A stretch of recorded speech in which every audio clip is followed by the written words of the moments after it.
What is going on? It's Alex coming back at you with another video, and today we're going to be breaking down CBS's brand new, as of 3 hours ago, 2025, way too early NFL mock draft. If you are new, feel free to like, comment, and subscribe.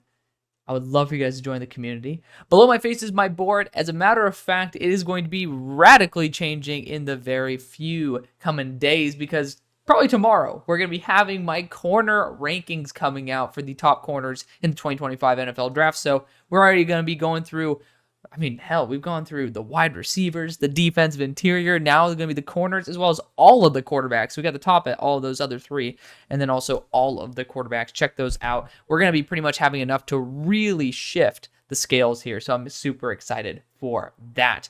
But we will be seeing some guys, including in my top three, who will be slipping a little bit. So very excited to show you guys that because we're going to be talking about them in this anyway, so you'll get a nice little sneak peek there. Of course, follow me over on Twitter. That's a great way to be able to stay involved with my takes because that's where I post a lot, and I post all 22 clips over there too. So definitely check that out. Go join that sponsor. The PGA is going to be coming up. I'm not a big golf guy, but there's a PGA pick'em for UnderDog Fantasy that they really proud of.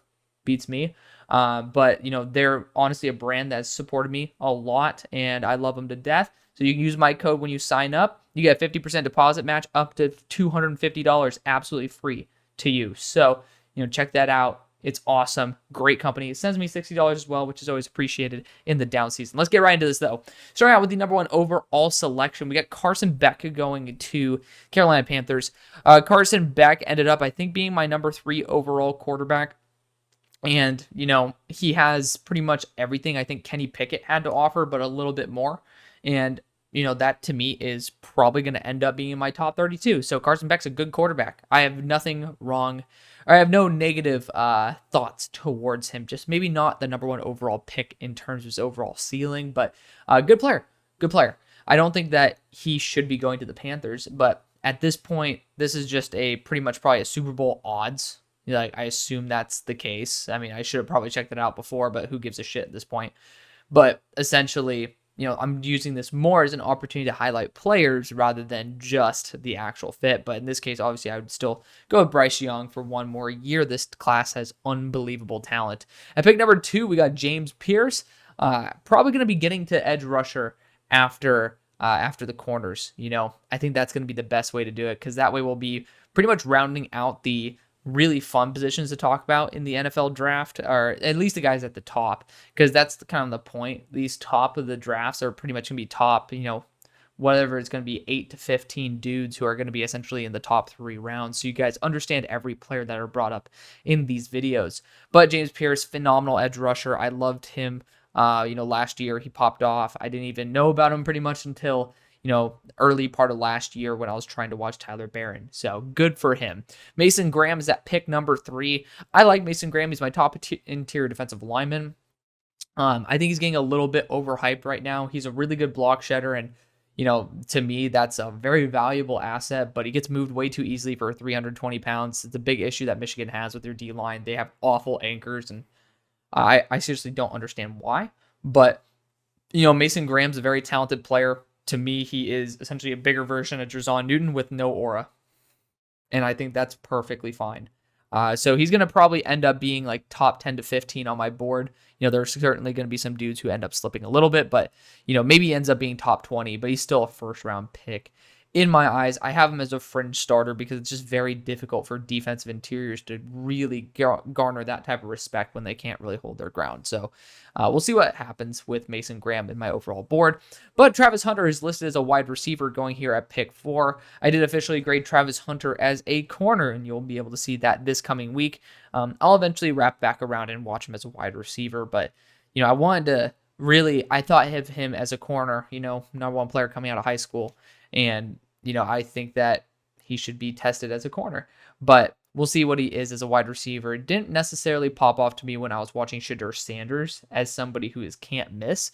But, again, just like I see some people as can't miss via osmosis while watching other people and they end up not being good, there are instances where essentially I don't really pay too close of attention to a player and then they end up actually popping off and being more worth it than I expected. So hopefully that will be the case. Shedeur Sanders goes at pick 5. I don't know if he even goes in the first 2 days of the NFL draft. We're seeing guys like Spencer Rattler, who talent-wise should be within the first round consideration. I mean, I was one of the most anti Spencer Rattler people on planet Earth.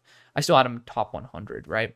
And that's because of certain instances where I had personal vendettas with Spencer Rattler. He had some run-ins with some of my friends, and let's just say they didn't go as well as maybe you'd hope. So keep that in mind. But even with that, he was a top 100 player for me, and he ended up going the 5th round. So you can't deny the talent with him. I think the talent's on par, if not better than Shedeur Sanders' talent. And Shedeur brings a ton of ego. He brings a father that has a ton of baggage. So, it is what it is. If you want to roll the dice, then, he's possibly the most talented quarterback in the class. But at the same time, you don't just play football when you are a quarterback in the NFL. There's a lot more that comes to it. Will Campbell ends up going at pick number 6. I don't think that I think the Broncos are actually going to be a surprise team. They're really talented. I think Bo Nix, I was very shy to say this, but he was my number 3 graded quarterback behind Jaden Daniels. I did not have Drake May in my top 3.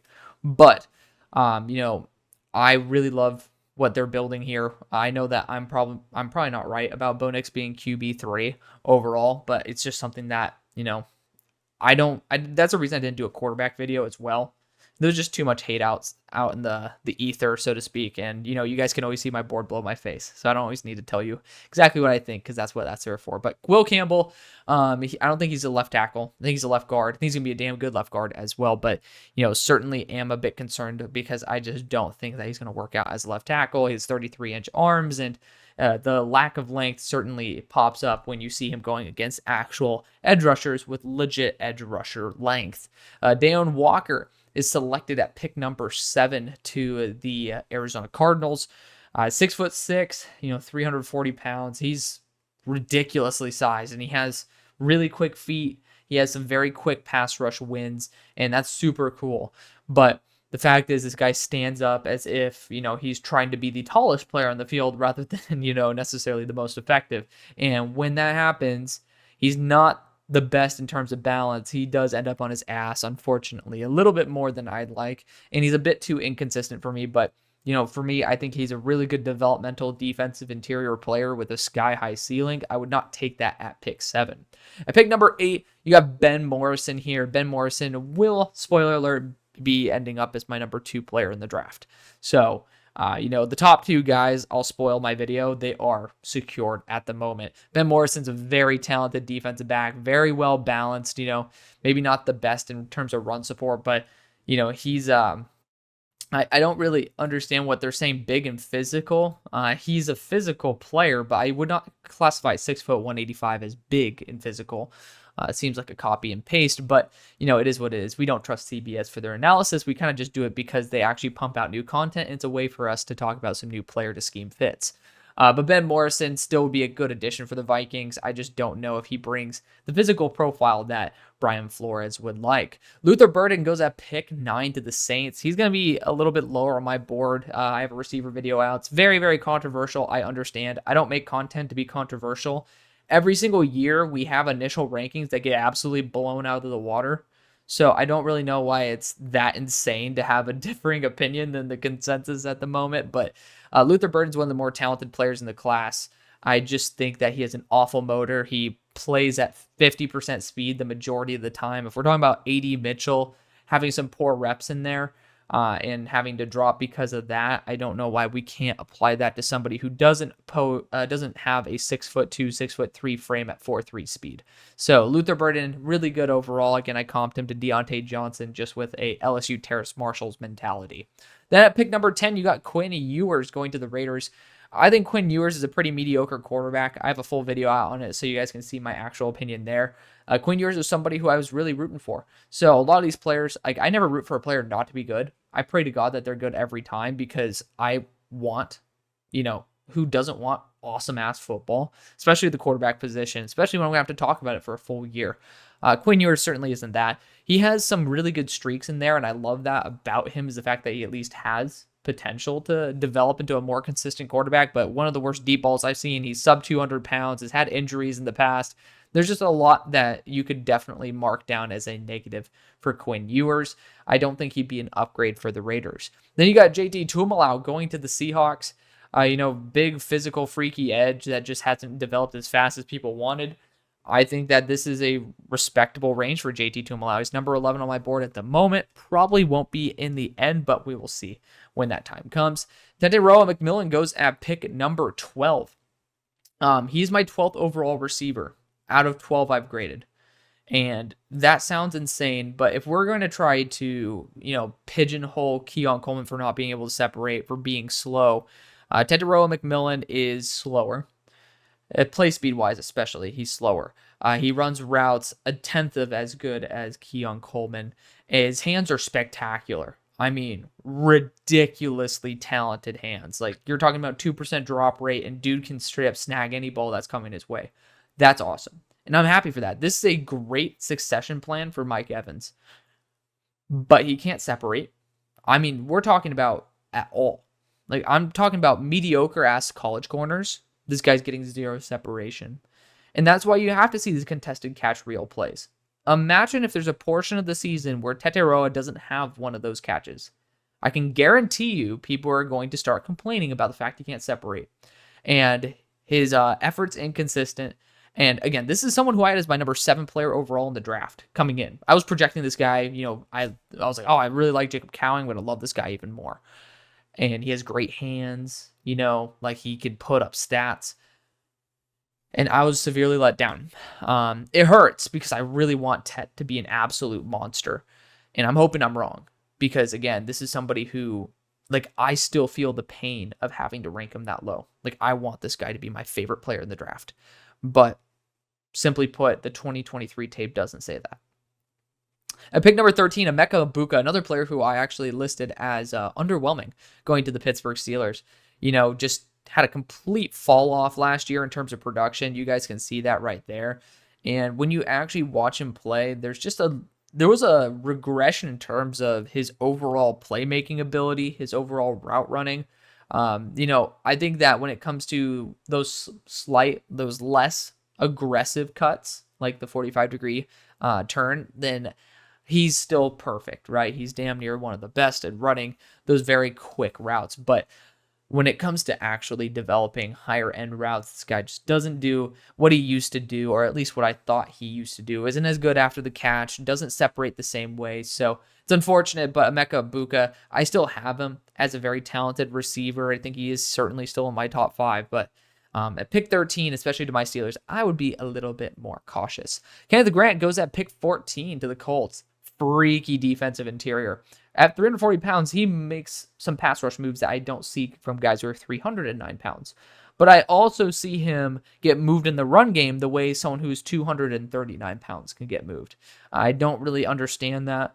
Physics hasn't really seemed to provide a proper explanation, but Kenneth Grant gets moved way too easily out of the way. And just like Mason Graham, I'm really hoping that changes, but I really love the upside of Kenneth Grant. I could totally see him being worth a pick in this range. At pick number 15, we got Malachi Starks, defensive back from Georgia, going to the Bears.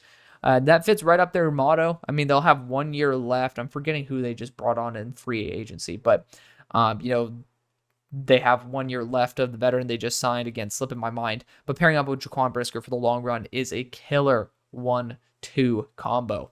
At pick number 16, you got Kelvin Banks, left tackle out of Texas. I don't really know if you need to start prioritizing another tackle at the moment.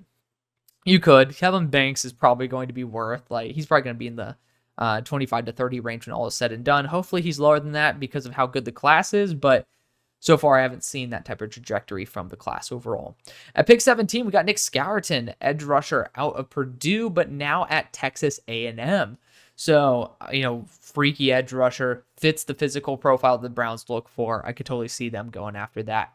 Will Johnson ends up slipping to 18, which I'm just going to save my analysis on that corners video for tomorrow, because It's going to be a good video. Let's just say I think Will Johnson is right behind Sauce Gardner as the best corner I've ever seen. Pick number, 19, we got Barrett Carter here, linebacker out of Clemson. I think this would be a mismanagement of draft assets, which actually fits really well in what the Falcons do. They don't know how to draft for the life of them. Shitty-ass organization at the top, unfortunately. Sorry, Falcons fans, but I think you guys know that deep down as well. So, I think this would be a massive reach on an undersized linebacker who's still good, but far from being worth this pick. Trey Harris goes at pick 20 to the Chargers. I think that he's a little too one-dimensional. So someone who I think is a little bit more of that third round type of guy for me, but still very fun to watch. The Jets end up going Colston Loveland, getting a nice young tight end there who brings a good receiving presence, just a little bit undersized. Colston Loveland would be a good addition there at 21. Harold Perkins goes at 22 to the Dolphins. Would be a ridiculous pass rush if you can have him blitz essentially and then have Chop Robinson develop while you also have Phillips there as well as Chubb. That would be a pretty damn awesome edge rushing crew. Dakario Davis goes at pick 23. Dakario will end up being in my top 15. He is a very talented corner. My one issue with him is the fact that he doesn't change direction very well. He does have a very tough time being able to, especially north-south, being able to start and then stop and then start.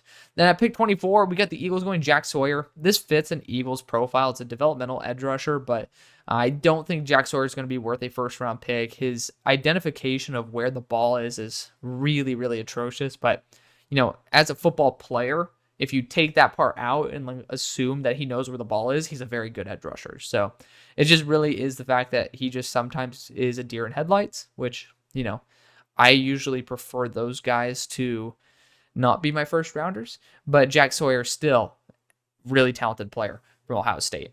And, the edge rushing crew for the Eagles will need some extra help in there. Then we got pick 25, Donovan Smith, quarterback out of Houston, going to the Cowboys. I'm a little bit surprised. I do like Donovan Smith. He ended up being my 16th quarterback. I just don't know why there's this random surge of love for Donovan Smith. Plus arm, really good mobility, 241 pounds, great frame. He definitely could be in the first round consideration, but the tape that he's shown so far, this is heavy projection. I mean, you can look at the statistics yourself, but I just didn't really think he put pen to paper consistently.